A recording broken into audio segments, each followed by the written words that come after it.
गिबियाव नोंथांमोनखौ आंनि चेनेलाव बयखौबो बरायनानै लानाय जाबाय। नोंथांमोना सानफ्रोमबोनि खौरां मोननो थाखाय आंनि एसबि रादाब इउटुब चेनेलखौ साबस्क्राइब खालामनानै लादो। लोगोसे खौरांखौ मोजां मोनोब्ला लाइक आरो कमेन्ट खालामनानै एप्रिसियेट खालामनो हागोन।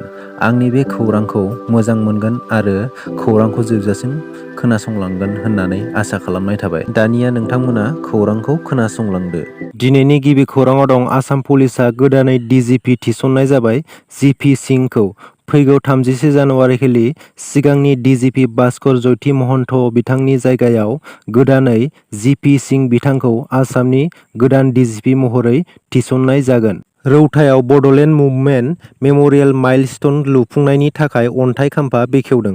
बिटिसिनि WPTनिफ्राय 1,50,00,000 रांजों बड'लेण्ड मुभमेन्ट मेम'रियेल माइलस्टोनखौ लुफुंनाय जागोन होननानै बिटिआरनि चिफ प्रमद बर' बिथाङा खौरांगिरिफोरनि गेजेराव मिथिहोदों। आरो बिथाङा बुंबावो, बे बड'लेण्ड मुभमेन्ट मेम'रियेल माइलस्टोनखौ गासै 50 बिगासो हायाव बानायनाय जागोन होनना बिथाङा फोरमायदों आरो बेवहाय मोनसे मेम'रियेल मिउजियाम, जोंनि गासै जारिमिननि बाथ्राया बेवहाय लिरनाय थागोन आरो बेजों लोगोसे बेवहाय स्टाडि रिसार्च बर' हारिनि फारसे, गुबुन हारिनि फारसे बेहाय मिउजियाम जेराव जोंनि गासै बिजाबफोरा थागोन। बेबायदि गोबां बेबस्था बेवहाय खालामनाय जादों होनना प्रमद बर' बिथाङा फोरमायना होदों। आरो बिथाङा बुंबावो, बेखौ लुफुंनायाव बिटिआर सरकारा 1,50,00,000 रां होनाय जादों आरो फैबाय थानाय समफोराव आरोबाव हरबाय थागोन होनना बिथाङा बुंबावो। बेयो मोनसे गिदिर प्रजेक्ट दुलाराय बर' फरायसा आफादनि बे जाफुंसार महर मोनथों आरो बे हाबाफारिनि जागायजेननायाव एबसुनि दैदेनगिरिफोरा हांख्रायनायाव बाहागो लानो हानानै गोजोननाय मोनदों होनना प्रमद बर' बिथाङा बुंबावो। 2023 मायथाइयाव जायफोर सुबुंफोरा जुवा होगोन बैसोर सुबुंखौ डाइरेक्ट जेलाव सोनाय जागोन होनना बिटिआरनि चिफ प्रमद बर' बिथाङा बुङो। जोंनि जायगायाव बेबायदिनो गोबां जौ जुवाजों गोदोसोनानै थाग्रा जाबाय। जौ जुवानि थाखाय जोंनि बर' हारिया थाबैनो जौगानायाव हेंथा मोनदों। बेनिखायनो बै इनिसियेटिभखौ लानाय जादों होनना प्रमद बर' बिथाङा फोरमायथिदों। 28 जानुवारि एबा मैया कंग्रेस राजखान्थि दोलोनि जयनिं हाबाफारि लानाय जादोंमोन।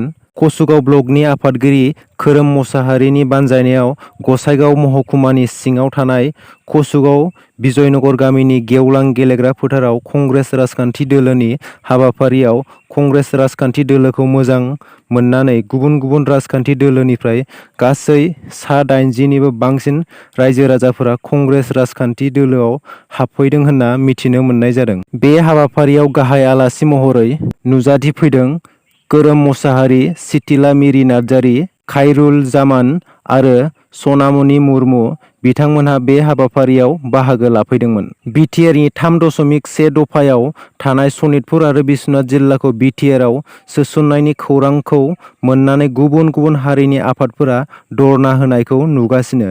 बे धरनायाव आसाम सरकारनि बेरेखायै खुद्रिसारनायखौ नुनो मोनदों। गहपुरसिम सिमा बारायनायखौ मानिना लानो हाया होनना गुबुन हारिनि सुबुंफोरा खुद्रिसारदों। सासे आइजोखौ अरनबारियाव लांनानै हानजायारि जिनाहारि खालामनो नाजानाय भिडिअ'आ गोबां ससियेल मिडियायाव भाइरेल जागासिनो दं।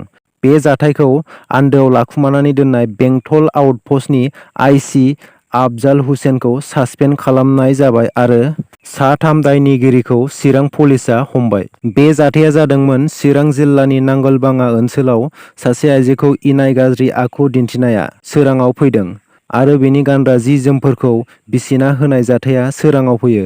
मिथिनो मोननाय बायदिब्ला सासे सुबुङा बे आइजोखौ साख्रि होनायनि मुङाव बेबायदि गाज्रि हाबाखौ मावदों आरो हाग्रायाव लांनानै आइजोनि जि-जोम खुनानै लांथिया खालामो आरो भिडिअ' बानायो। खामानि एबा साख्रि होनायनि मुङाव आथोनारि सास्ति होयो। बे जाथायनि उनाव आइजोआ बङाइगाव प्रेस क्लाबाव खौरांगिरि मेल लानानै बे गासै जाथायनि सायाव फोरमायना होनायनि उनावसो जाथाया सोराङाव फैयो।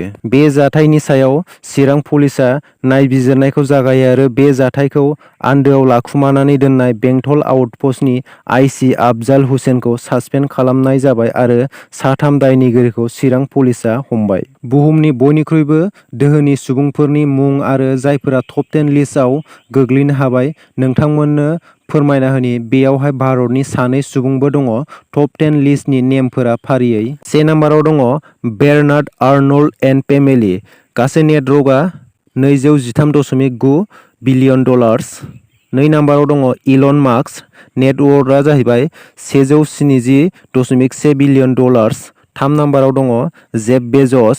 नेटवर्कआ जाहैबाय 122.4 बिलियन डलार्स। 4 नाम्बाराव दङ लेरी इलिसन। नेटवर्कआ जाहैबाय 112.8 बिलियन डलार्स। 5 नाम्बाराव दङ वारेन बाफेट। नेटवर्कआ गासै 107.8 बिलियन डलार्स। 6 नाम्बाराव दङ बिल गेट्स। नेटवर्कआ जाहैबाय 104.1 बिलियन डलार्स। 7 नाम्बाराव दङ गौतम आडानि। बिथाङा इन्डियाननि।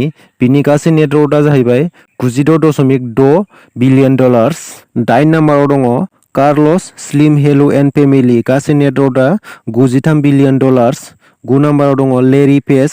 गासै नेटवर्कआ 85 बिलियन डलार्स। लास्ट 10 नाम्बाराव दङ मुकेश आम्बानी। बिथांनि गासै नेटवर्कआ 83.6 बिलियन डलार्स। बेनोमोन बुहुमनि टप 10 दोहोनि सुबुंफोरनि नेम लिस्टफोरा। सुख'ई 30 आरो मिरेज 2000 फाइटार जेटनि जाब्रबथाय जादों मध्य प्रदेशआव। सुख'ई 30 आरो मिरेज 2000 फाइटार जेटआ मध्य प्रदेशनि मरेना होननाय जायगायाव जाब्रबथाय जादों। मिथिनो मोननाय बायदिब्ला ट्रेनिं होबाय थानायावनो बे जाथाया जादोंमोन होनना मिथिनो मोन्दों। सावगारियाव नुनो मोन्दोंदि गासै एयारक्राफ्टआनो अर नांजोबनाय। बे गंनै फाइटार्सआ ग्वालियर एयार बेसनिफ्राय बिरखांनानै एक्सारसाइज खालामनायाव बे जाब्रबथाया जादों होनना मिथिनो मोन्दों आरो बे जाथायाव सासे पाइलटनि जिउ खहा जादों आरो सा 3 पाइलटफोरा जोबोद गोब्राब जखम जादों होनना मिथिनो मोन्दों। बे जाथाया मानि थाखाय जानायमोन बेनि सायाव नायबिजिरगासिनो दङ। आलायारन थियेटारनि महरगिरि सासे खैफोदाव गोग्लैनानै दं। बर'नि मुंदांखा आलायारन थियेटारनि महरगिरि बजालि जिल्लानि धनिराम बर'आ प्रेसार स्ट्रक बेरामजों जुजिनानै गुवाहाटीनि जिएनआरसि मेडिकेलाव फाहामथाय लागासिनो दं। बे समाव बिथांनि फाहामथाय लानायाव गोबां रांखान्थिनि गोनां जानानै फैदों। नखरजों लोगोसे थियेटारनि बिगुमा थियेटारनि महरगिरिफोरा बिथांनि फाहामथायनि थाखाय हानायमानि मदद होदों। अब्लाबो गोबां रांखावरिनि आंखाल जानायखौ मोनथिनो मोन्दों। बे समाव फाहामथाय होनो जोबोद हाख'वा जानानै फैदों। बेनिखायनो आसाम सरकारनि सावस्रि बिफाननि मन्थ्रि केशब महन्त, बिटिआर सरकारनि गाहाय मावफुं सोद्रोमा प्रमद बर', हारिमु बिफाननि मावफुं सोद्रोमा दावबायसा बर'जों लोगोसे हारिमु सिबियारि अनफावरि रायजो राजा नोंथां मोननिसिम महरगिरि धनिराम बर'नि फाहामथाय लानायाव मदद हरनो खावलायहरदों। आलायारन थियेटारनि बिगोमा आरो महरगिरिफोरा रां अनसुंथाइखौ हरनो थाखाय बेंक एकाउन्टनि डिटेल्सखौ आं डेस्क्रिप्शनाव होनाय जागोन आरो लोगोसे बिथांनि थासारिखौ खौरां लाहरनो थाखाय मबाइल नाम्बारबो होनाय जादों। आं बेखौबो डेस्क्रिप्शनाव होनाय जागोन। बेनिखायनो हारिमु अनफावरि रायजो राजाफोरा जा हायो एसे अनसुंथाइ हरनो थाखाय थियेटारनि बिगोमा आरो महरगिरिफोरा गुरैयै खावलायहरदों। दिनैनि खौराङा एसेनोसै। आसा खालामो नोंथांमोना खौरांखौ खोनासंनानै मोजां मोनबाय। खौरांखौ मोजां मोनदोंब्ला लाइक, कमेन्ट आरो शेयार खालामनानै होदो आरो सानफ्रोमबोनि खौरां मोननो थाखाय आंनि एसबि रादाब इउटुब चेनेलखौ साबस्क्राइब खालामनानै लादो। दिनैनि थाखाय एसेनोसै। बाय बाय।